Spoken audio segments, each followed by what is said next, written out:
तो ये वीडियो इन्होंने बनाया है, तो बहुत सारे भाई बहन कह रहे थे व्हाट्सएप पे, भगत जी इसका जवाब दो, इसका जवाब दो। तो वर्तमान में यदि कोई भाई बहन सात संगति से जुड़ा है 2-3 साल से, और फिर यदि मुझ पवन दास को कह रहा कि भगत जी आपने भी इसका जवाब देना चाहिए, तो फिर वो मूर्ख आदमी है। अभी वो भगत नहीं बना पूरा, अभी वो सात संगति को समझ नहीं पाया, गुरु जी के ज्ञान को समझ नहीं पाया। वो नालायक आदमी जो कह रहा है कि पवन भगत जी आपने जवाब देना चाहिए। क्यों जवाब दें? हमारे पास फालतू समय नहीं है भाई जवाब देने के लिए। मैनेजमेंट तो भक्ति करता नहीं है, वो रामचंद्र तो भक्ति करता नहीं है, संजय गुरुद्रोही हो गया, वो भक्ति नहीं करता। अरे हम भक्ति करते हैं भाई, सेवा करते हैं, हमारे पास समय नहीं है। और दूसरी बात, जब सच्चाई का तुम्हें पता, सच्चाई का मुझे पता कि मैं कितना सही हूं, सात संगति कितनी सही है, और फिर यदि हमारे ऊपर कोई गोबर फेंक रहा है, झूठ फेंक रहा है, तो फिर हम क्यों अपना समय बर्बाद करें? हम अपनी भक्ति क्यों ना करें? एक समय एक गधा और एक टाइगर आपस में तू मैं करने लग गए, वाद विवाद हो गया घास को लेकर। गधा बोला घास का रंग नीला होता है, नीला, और टाइगर बोला घास का रंग हरा होता है, हरा। इसी बात को लेके दोनों में तू मैं हो गई। अब जंगल के राजा के पास में बात पहुंच गई कि भाई इसका निर्णय कैसे हो। तो जंगल के राजा शेर के पास में गए दोनों और कहा राजा जी हमारा निर्णय करो, जजमेंट करो, क्या बात है। तो गधा बोला जी मैं ये कह रहा हूं कि घास नीली होती है, नीली, और ये टाइगर मानता ही नहीं, ये कहता कि घास हरी होती है, हरी होती है। तो जंगल के राजा शेर ने सोच समझ के कहा कि भैया घास होती तो नीली है, घास नीली होती है। तो गधा बड़ा प्रसन्न हो गया, गधा बड़ा खुश हो गया कि शेर ने तो मुझे जिता दिया, शेर ने तो मेरा पक्ष ले लिया। खुश हो गया तो दोनों चले गए। थोड़ी देर बाद गधे ने सोचा यार ये आधा अधूरा निर्णय ये। जंगल के राजा ने ये कहकर कि घास नीली होती मुझे जिता तो दिया, लेकिन टाइगर को सजा तो दी नहीं। उसने मेरा अनमोल कीमती समय जो बर्बाद कर दिया वाद विवाद करने में कि घास हरी होती है, घास हरी होती है, तो टाइगर को सजा तो मिली नहीं। गधा वापस गया टाइगर को लेके। शेर बोला अब क्या हुआ? बोला जी ये तो ठीक है, आपने जो सही बात है वो आपने सही बात बताई कि घास नीली होती है, लेकिन इसने मेरा जो समय बर्बाद कर दिया वाद विवाद करने में, आपने इसको सजा तो दी नहीं। तो शेर बोला हाँ बात तो सही है, इसको सजा मिलनी चाहिए। तो शेर ने कहा कि टाइगर तुझे सजा दी जाती है, 3 दिन तक तू मौन रहेगा, कुछ नहीं बोलेगा, साइलेंट रहेगा, ये तेरी सजा है। टाइगर बेचारा चला गया, राजा का जजमेंट। 3 दिन के बाद में टाइगर गया शेर के पास और कहा कि यार तू बड़ा अजीब राजा है, तूने क्या निर्णय किया, तूने जजमेंट दिया। टाइगर ने कहा शेर से कि तू जानता है कि घास का रंग हरा है, मैं भी जानता हूं कि घास का रंग हरा होता है, और पूरी दुनिया जानती है कि घास का रंग हरा होता है, फिर भी तूने गधे को जिता दिया। तो शेर ने कहा उसने टाइगर ने कहा कि फिर भी तूने मुझे दंड दिया, 3 दिन का मौन रहने का, तूने मुझे सजा दी। तो शेर ने कहा कि नालायक, जब तू जानता है कि घास का रंग हरा है और मैं भी जानता हूं कि घास का रंग हरा है, और सारी दुनिया जानती है कि घास का रंग हरा है, और फिर भी तू उस गधे के साथ में वाद विवाद कर रहा था, ये वाद विवाद करने की तुझे सजा दी है मैंने कि मूर्खों के साथ कभी वाद विवाद नहीं करना चाहिए। जब तुझे पता था कि घास का रंग हरा है, मुझे भी पता है घास का रंग हरा है, और पूरी दुनिया जानती है घास का रंग हरा है, फिर तू गधे के साथ में डिबेट क्यों कर रहा था, वाद विवाद तू क्यों कर रहा था? तुझे वो वाद विवाद करने की सजा मिली है कि मूर्खों के साथ में मत्था नहीं मारना चाहिए, इसलिए मैंने तेरे को सजा दी है। तो भाइयों और बहनों, हम सत्सेवकों को पता है कि हम कितने सही हैं, साधु संगति कितनी सही है, मुझ पवन दास को पता है, आप सब भाई बहनों को पता है, और हमारे गुरुदेव भगवान को पता है कि हम सत्सेवक क्या हैं और क्या नहीं है। फिर इन गधों की, सतलोक आश्रम मैनेजमेंट हरियाणा वालों की झूठी बकवाद पर जवाब देके वीडियो बना के हम अपना अनमोल समय क्यों बर्बाद करें? अगर फिर भी हम अनमोल समय बर्बाद अगर हम वो करेंगे तो क्या हमारे गुरुजी हमारे को दंड नहीं देंगे कि नालायकों, जब तुम्हें पता था कि साथ संगति सही है, तुम जो कर रहे हो मेरे आदेश से कर रहे हो, मेरे ज्ञान आधार से कर रहे हो, और मैं हर प्रकार से तुम्हारा सपोर्ट कर रहा हूं, वरना तुम साथ सेवक है, तुम साथ संगति से जुड़े हुए लोग, तुम मुट्ठी भर लोग, और ये आश्रम वाले ये लाखों की संख्या में, ये करोड़ों की संख्या में, ये मगरमच्छ, और तुम पानी की तुम मछली, और फिर भी तुम इनके ऊपर राजा बन के रह रहे हो। तो जरा तो विचार करो, तुम्हारा गुरु तुम्हारे साथ में है या नहीं है?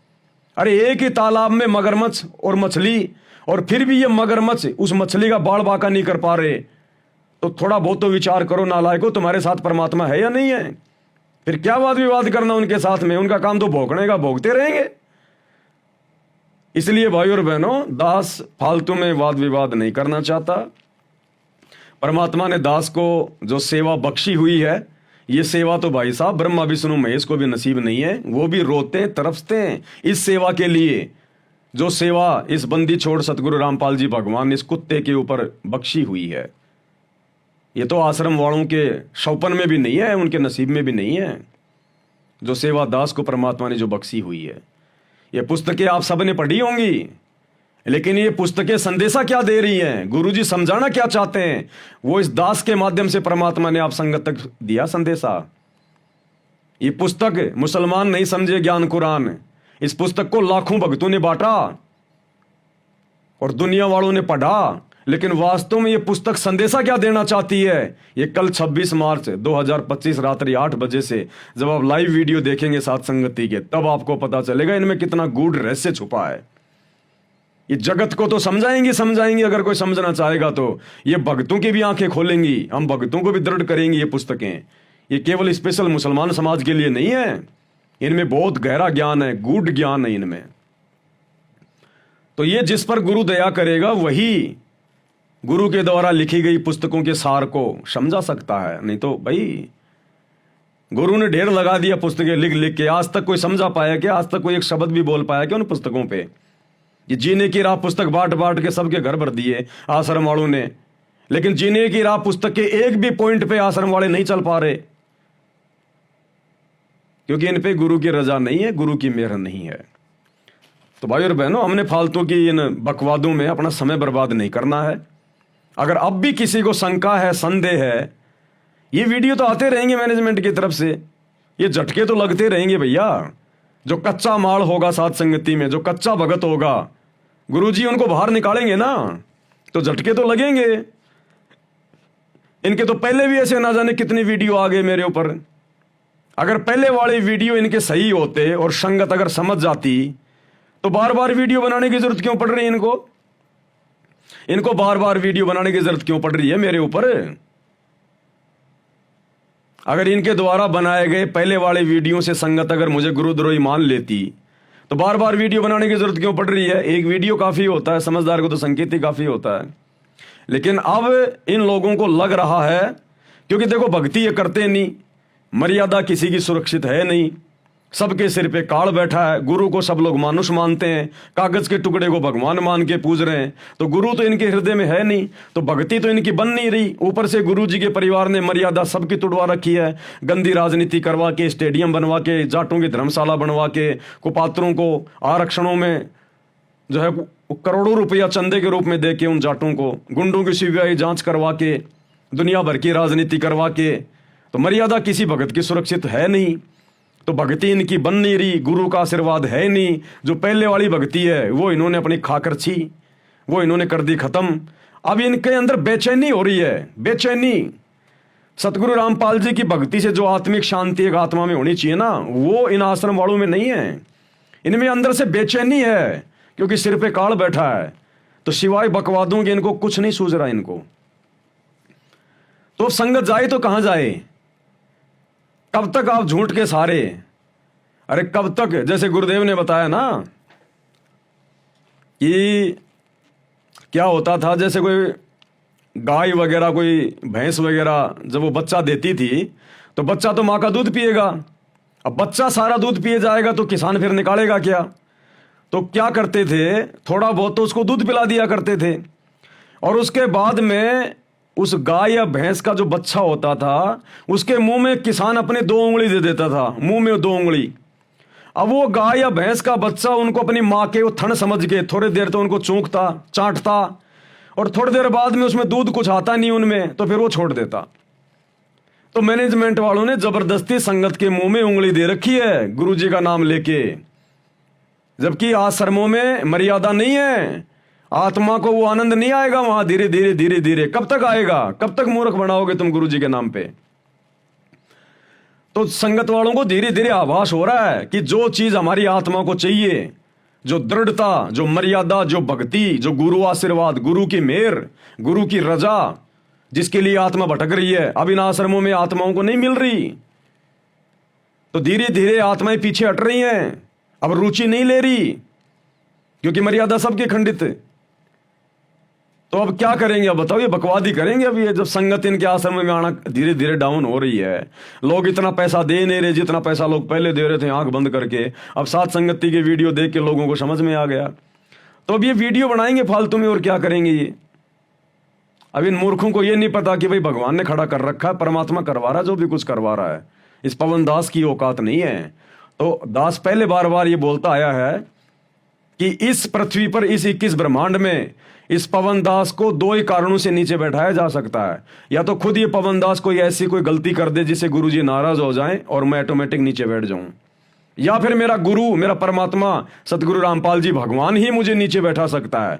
दूसरा किसी की औकात नहीं है। खूब प्रयास कर लिया काल ने, ये मैनेजमेंट के माध्यम से काल ही तो प्रयास कर रहा है। मार लिया, पीट लिया, मुकदमे लगा दिए, जेल तक पहुंचा दिया, गाली गलौज की कोई सीमा नहीं है। 10 साल से मेरे को ये लोग बैठा पाए क्या? जितना ये लोग मुझे मारने पीटने का प्रयास करते हैं, मुझे दबाने का प्रयास करते हैं, परमात्मा उतना ही मुझे ऊपर उठाता है।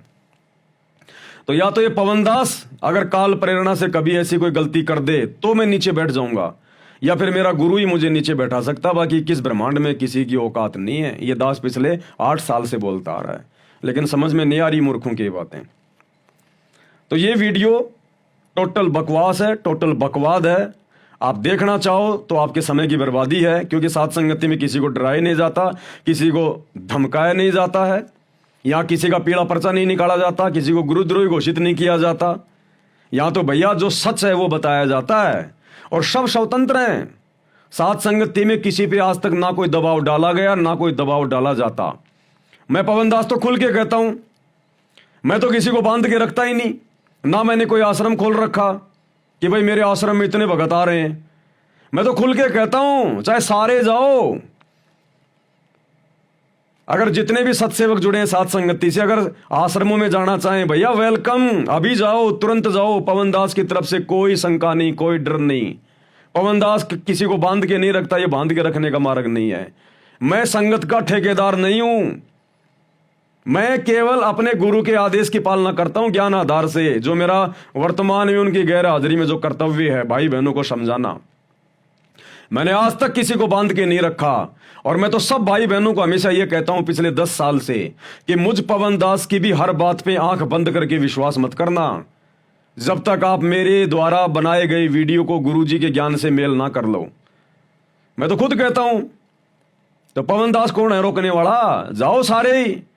मैं कोई संगत इकट्ठा करने के लिए थोड़ी वीडियो बनाता हूं। मैं तो लोगों के फोन तक नहीं उठाता, मुझे मतलब ही नहीं है। मुझे तो अपनी भक्ति करनी है, और मुझे तो अपना बेड़ा पार करवाना, सतलोक जाना है। बाकी मेरे गुरु का ज्ञान, गुरु का भक्ति आगे फैलाएगा, और कौन फैलाएगा? जगत तो जानता ही नहीं। तो वास्तव में थोड़ी बहुत मैं सेवा कर रहा हूं मेरी। बाकी भैया दबाव नहीं है किसी पे, सब स्वतंत्र हैं, सब फ्री हैं। अगर जाना चाहो तो चले जाओ कली, कोई दिक्कत नहीं। वापस आना चाहो तो आ जाना, कोई दिक्कत नहीं। जाओ तो वेलकम, आओ तो वेलकम। ये साथ संगति है, यहां डराया धमकाया नहीं जाता है।